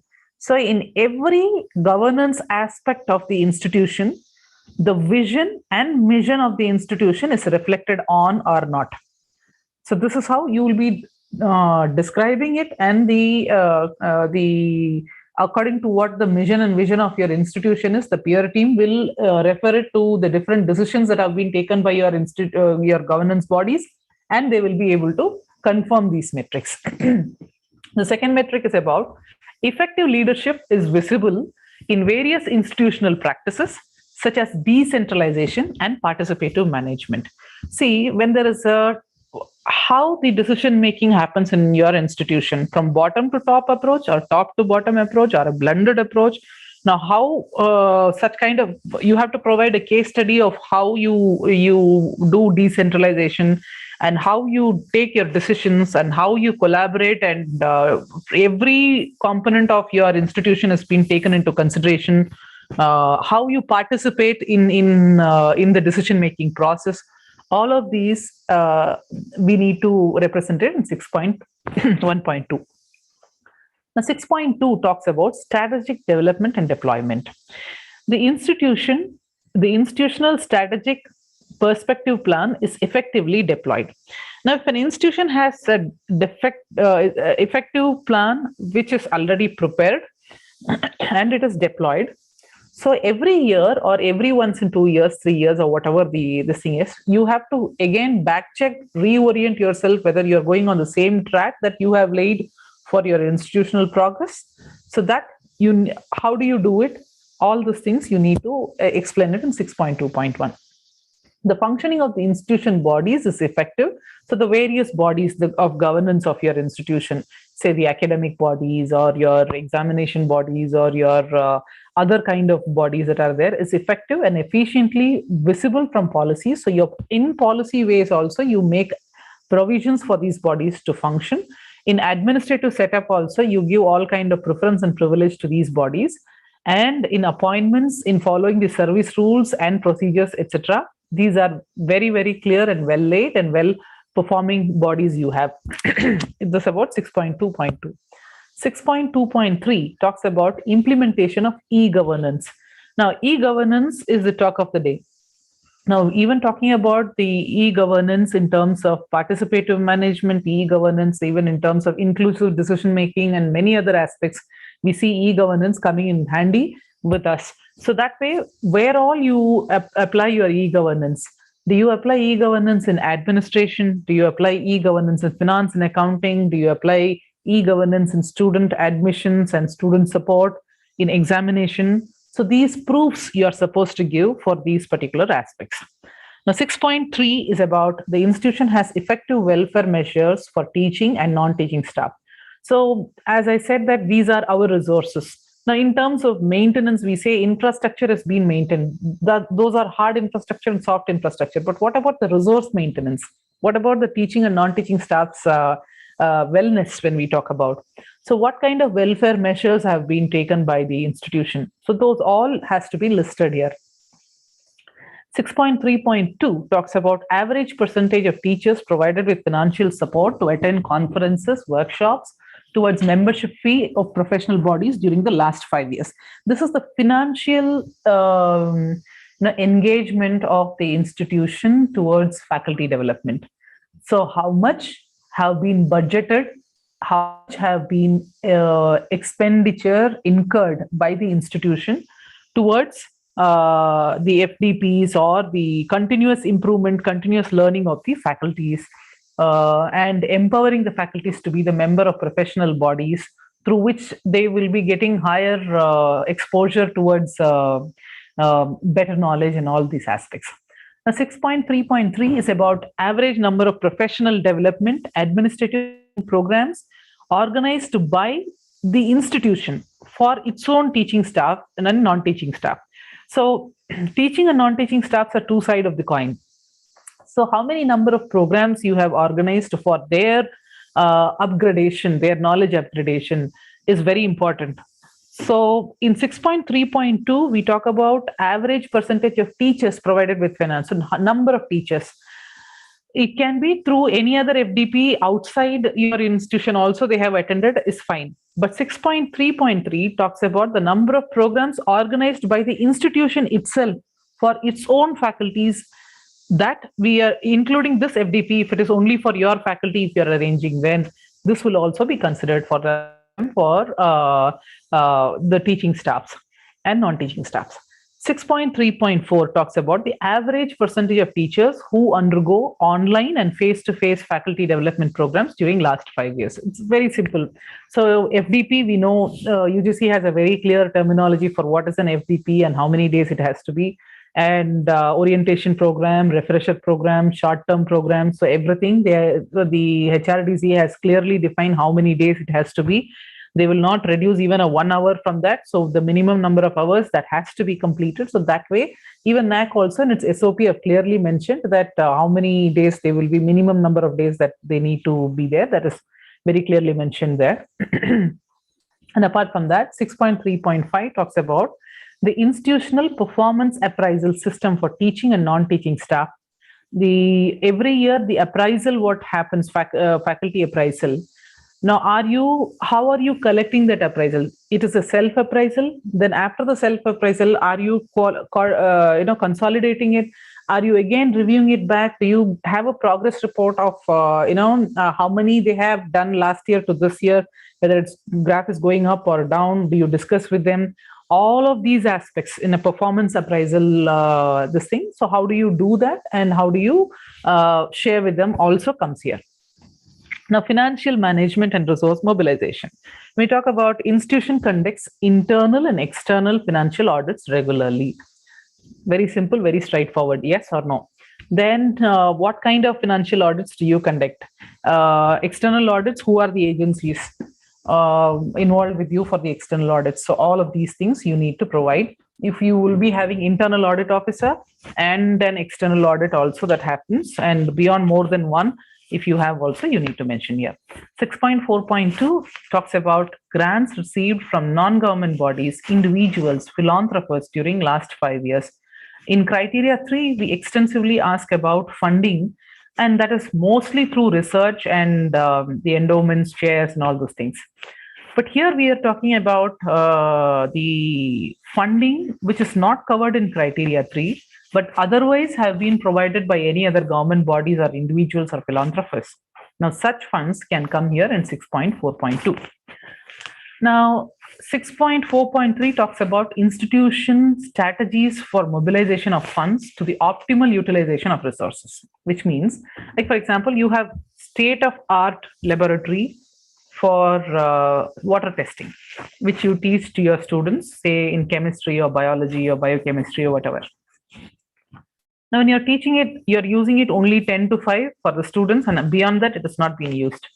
But if you extend this lab for water collection and water sample testing for farmers or for households or whoever wanted to test it with a certification that you are ready to give, with a nominal charge that you will be giving, which that means the optimum utilization of your resources. And this is how the institution strategizes such fund. What is raised through this comes back for the maintenance of the lab, wherein the institutions or the trust or the government's load onto the maintenance of the resources will come down, because you will be able to generate your own funds through that. So what kind of such strategies do you have empowered your faculties to for the optimum utilization of resources? Now, as I said, change, if it is from outside, it will not be received well. If the change is from inside, if the force is from inside, it has always a positive effect. Like how we say, an egg is there. If a force is applied from outside, life ends there. But the same force, if it is applied from inside, a life begins there. So when we talk about even quality also, the thought of quality, the feel of quality, and the empowerment of quality has to come inside the institution. It should not come as an enforcement from outside. So such kind of a system can only be done by internalizing the quality. And that is how NAC has conceptualized what is called as internal quality assurance system. Now, why do we call it a system? Why not a cell? Now, cell is normally, as per NAC terminology, an IQAC is established after the first cycle. So once an institution goes through at least one report card they get, like, think it about like a clinical, like full body checkup you go, no? So after that you know that you have to jog, you have to do yoga, you have to control your diet like this. This is high, this is low, you will come to know. Then after that, what you do, you prepare a chart for yourself. This to this time, I will have this food, I will have this in my diet, I will have this exercises, you start planning. So that planning comes after. But there can always be a system from day one, which has a binocular vision onto the institution and a microscopic vision onto every aspects of the institution, so that to correlate and to understand that whether the institution quality is maintained at every level or not. That is IQAS, a system for that matter. So here we talk about an internal quality cell has contributed significantly for institutionalizing the quality assurance strategies and process. Now, how the IQAC involves in every process of the institution and how it ensures in quality assurance of the institution, how it strategizes the quality, how it gives processes, how it enables processes to run smoothly. So all of these aspects, IQAS or IQAC, how are they contributing is 6.5.1. Now 6.5.2. Here, the institution reviews its teaching learning process. So it is about feedbacks, whatever you are collecting, you need to review it. You have to structure and methodologize the operations and learning outcomes, whether what you have set as learning outcomes is achieved or not. In every periodic level, the IQAC, as per norms, they record the incremental improvement of various activities in terms of the student activities, the faculty activities, and various other aspects also. Are these reports are being well maintained and well observed by the institution, taken into cognizance by the institution or not? This is in 6.5.2. Now, the first cycle institution, here we talk about for cycle incremental improvements, like, for first cycle institution, incremental improvement made in the preceding 5 years, like first year, say second year, how better it is. Second year to third year, how better it is. Like this, you have to compare. For cycled institution, from first cycle to second cycle, how better you have improved. Like this, you are supposed to look into your own institutional performance, and you need to write this, because the IQAC is supposed to do this. This is the job of the IQAC. So have they been doing it every year? Have they been doing it for every cycle? Have they been flagging any areas where the institution needs to perform well? All of these aspects is with the IQAC. Now, 6.5.3. Now, the IQAC of the institution, the quality assurance initiatives of the institution, is that regularly they meet and they discuss about the quality assurances of their institution, whatever the data that they have collected, they have analyzed, and whatever the improvement that needs to be done, all these things have been discussed at various meetings. Whether collaborative quality initiatives with other institutions, like say better learning of good practices from other institutions have been initiated, or you have been participating in NIRF, and constantly where you have been, how you have to improve, you have been talking about all these things through the performances in NIRF, or any other quality audit that you have been doing it with ISRO, NBA, or any other international audits if you have done. Now, all of these things will come into the ambit of quality assurance of your institution. So all these three metrics put together talks about the IQAS of the institution, which will complete the sixth criteria. Sir, maybe open this for the discussion, please.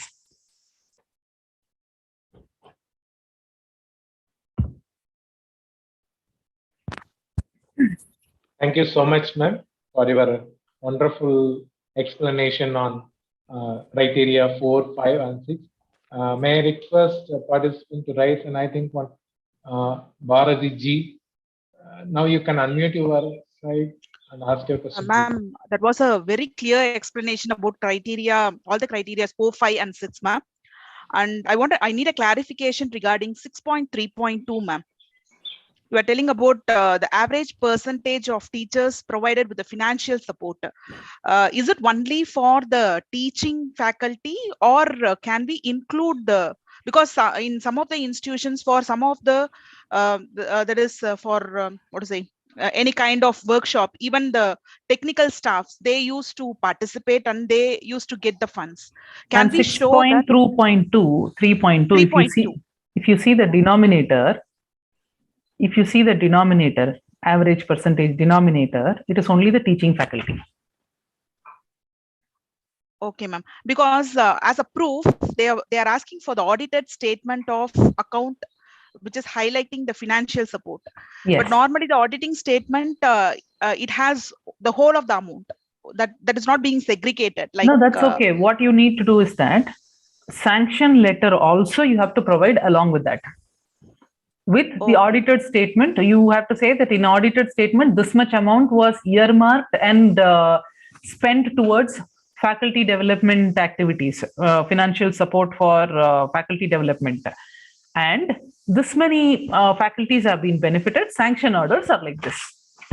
So is it not, it is not must that the audited statement amount and what we are giving as a supporting document, that amount has to tally exactly? Obviously, ma'am. Okay, ma'am. That is why it is audited. And no? another doubt, ma'am. 6.3.3. There is average number of professional development and administrative training programs organized for teaching and non-teaching staffs. And some of the sessions, like when we are dealing with the installation of any kind of lab, in such a case, the teaching faculty as well as the non-teaching faculty will be participating in that particular event. Have to show the split up in that, or we can just put the combined number of participants? Ma'am, here, it is average number of professional development and administrative training programs, not number of teachers who have participated. No, ma'am, we used to give list of participants in each of the program. I mean, here they are not asked for the list of participants. No, it is the program that you have organized. No, that is as a proof. As for SOP is considered, they are asking for the list of participants in each of the program. 6.3.3? Yes, ma'am. 6.3.3. Then provide it separate, non-teaching this many and teaching this many. Okay, but that means we have to show us that it is the same program that is conducted for teaching separately and non-teaching separately. No. Program is counted as one only. The participants can be non-teaching as well as teaching in that. Okay, ma'am. Thanks a lot, ma'am. Ma'am. Dr. Selva Lakshmi. Yes. Dr. Selva Lakshmi, please unmute your mic. Yes, sir. Yes, sir. Good evening, ma'am. It was very neat and impressive presentation. And I just want you to give me an example for this collaborative quality initiative from other institute, because we are not very clear with the concept, because normally many of our staff members, they just act as editors in editorial board of certain journals and certain things. No, ma'am. Actually, let me tell you. Yes, ma'am. Thank you. Have your institution been part of this Paramarsh scheme? You know this Paramarsh scheme of UGC? Hello, am I audible? Yes, ma'am. Yes, ma'am. You are audible. Selva Lakshmi, ma'am, you can unmute. Yes, sir. Yes, sir. So no, I'm not. Okay. UGC has given a mentor-mentee system for the institutions. Okay. Yes, so they have enabled these institutions who have scored A and A+ in NAC and who have valid accreditation can have mentee institutions enrolled under them, and they can guide them towards quality improvement and NAC accreditation. So here, any institution who is enrolled as a mentee institution or any institution who is performing as a mentor institution, they both will be sharing this particular metric as collaborative this thing. As group of institution, if you come towards and establish a consortia for sharing best practices. Oh, yes. Then that becomes, see, simply because one faculty is there in one editorial board, this is like you scratch my back, I will scratch your back. No, this is not the thing that we are talking about here. Yes, ma'am. Okay, you have to think quality in a bigger sense. Yes, ma'am. Definitely, ma'am. Definitely. Thank you. Thank you. Thank you, ma'am.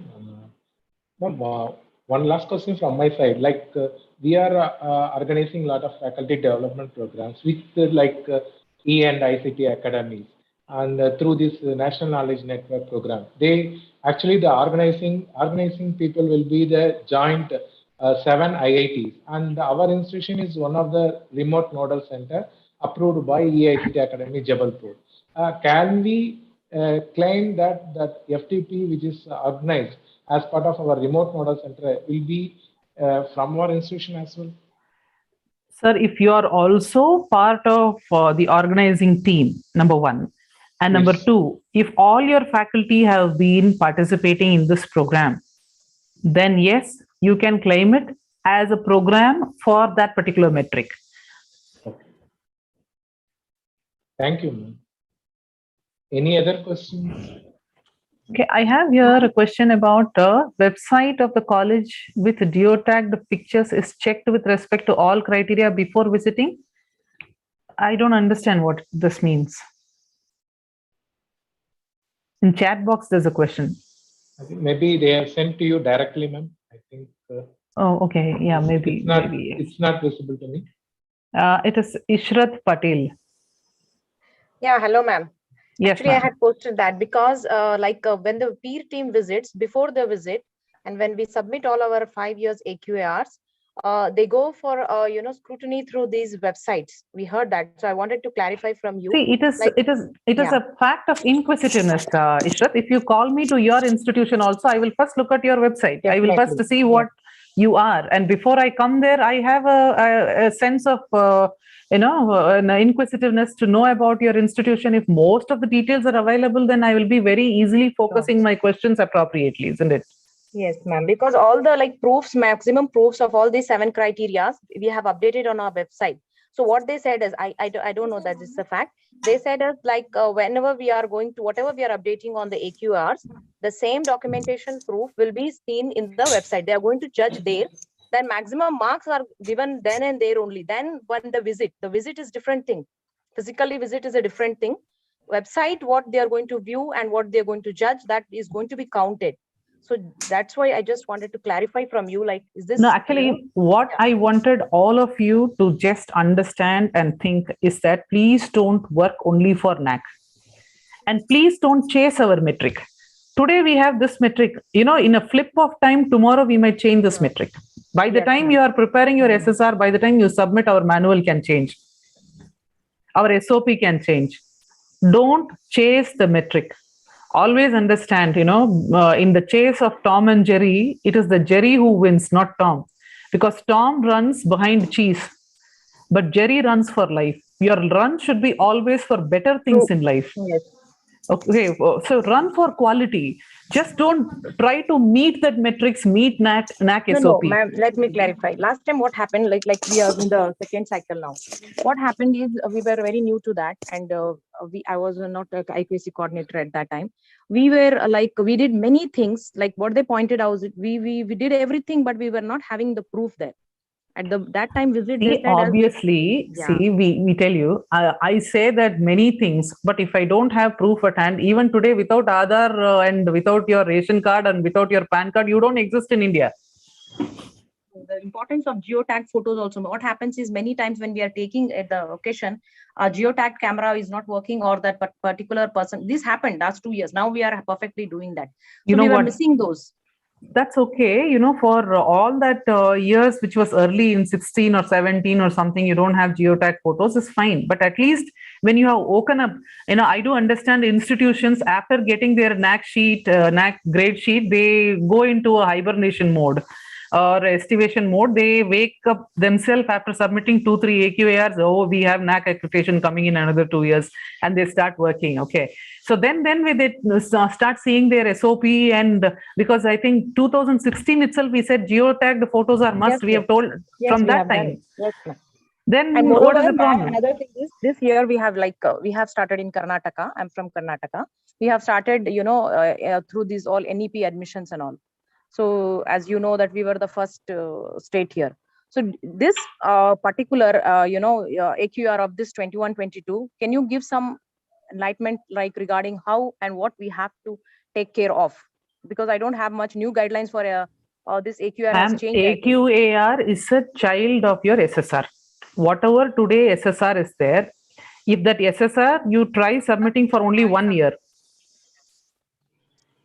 that becomes your AQAR. So it is just the replica of SSR.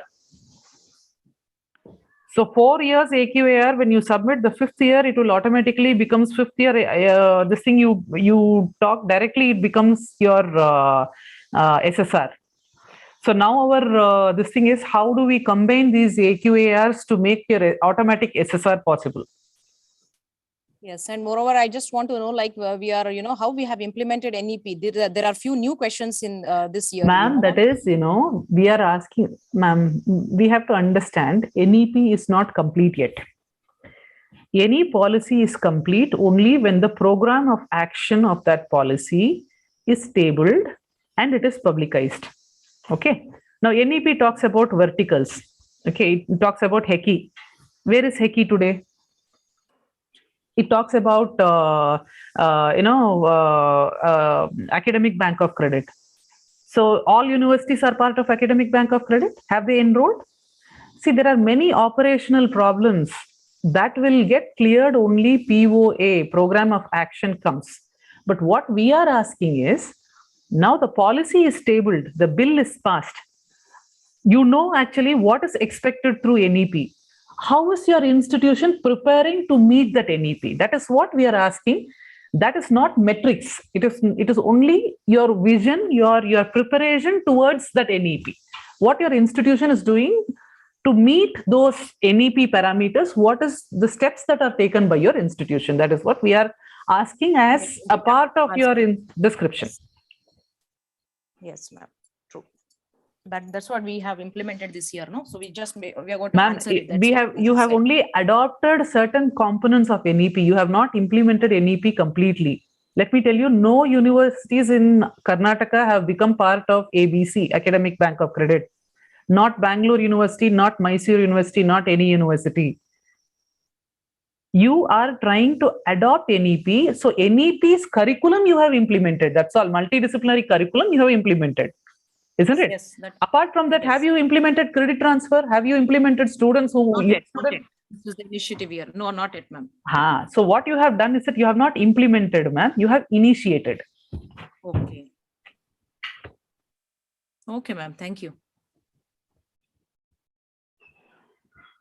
Well, thank you so much for your excellent presentation covering the NAC accreditation criteria of 4, 5, 6 within this 2 hours, more than 2 hours you have been with us, and the way you have explained is like almost all the audience participants gets benefited, listen to your lecture, and we are very happy and very thankful to you for accepting our consent in a very short notice and come over here and share your words of wisdoms. Apart from, as you said, like without going for the metrics alone, we have to go for quality. The quality comes first than any other thing. So I hope the right message has been sent from your words of wisdom. I hope the participants, faculties from several institutions have taken this thing and put forward to their respective institutions to maintain the quality in all the aspects of the institution so that we can build a strong Bharat as per the visions of various educational people. I once again thank you, ma'am, for giving this wonderful lecture. I hope we will also make several invitations in the near future as well. Hopefully, you will be accepting our request as well. Thank you. On behalf of E and ICT Academy, IIIT DM Jabalpur, and Sri IQAC Sri Shankara Arts and Science College, Kanchipuram, Tamil Nadu, we thank from our bottom of the heart for your wonderful presentation and explanation for covering the NAC criteria 4, 5, 6. Thank you, ma'am. Thank you so much for your time. We will appreciate your words of wisdom, and I hope it has been given a very good, strong guidelines and directions for all the participants. Thank you so much, ma'am.